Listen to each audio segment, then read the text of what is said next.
അതൊക്കെ പോട്ട്, തേങ്ങ ചെരുവി തരോ ഇല്ലേ? എനിക്ക് പറ്റൂല, ഞാൻ ഇനി പത്രം വായനയിൽ മുഴുകിയിരിക്കാൻ പോയാണ്. നീ ചരമക്കോളം കൂടെ വായിക്കണം.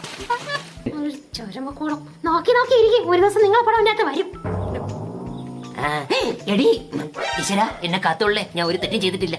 പിന്നെ ചെറുതായിട്ട് ചെയ്തിട്ടുണ്ട്.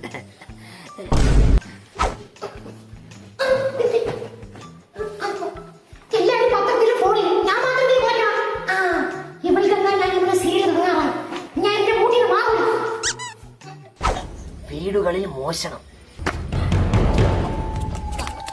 കറുത്ത മുഖംമൂടി ധരിച്ച് കയ്യിലൊരു സഞ്ചിയുമായാണ് കള്ളന്റെ വരവ്. അലക്ഷ്യമായിരിക്കുന്ന ആളുകളുടെ വീട്ടിൽ കയറുന്നതാണ് ഇവന്റെ സ്ഥിരം പരിപാടി. എടാ കള്ള, നീ എങ്ങാനും എന്റെ വീട്ടിൽ മോട്ടിക്കാൻ കാരണം അന്ന് നിന്റെ അവസാനമായിരിക്കും. 101 പവനാണ് കവർച്ച പോയത്. അത് സ്ഥലം എവിടെ ചേട്ടാ? മൂവാറ്റുപുഴ. അതിനാകെ അവിടെ നരപ്പവന്റെ സ്വർണ്ണമല്ലേ കിട്ടിയത്, ബാക്കി മൊത്തം മുക്ക് കൊണ്ടുവരുന്നു. അത് മിക്കവാറും ആ വീട്ടുകാർ നാണക്കേട് കാരണം പൊക്കി പറഞ്ഞതായിരിക്കും. ഇപ്പൊ അവർക്കൊരു പബ്ലിസിറ്റി ആയില്ലേ.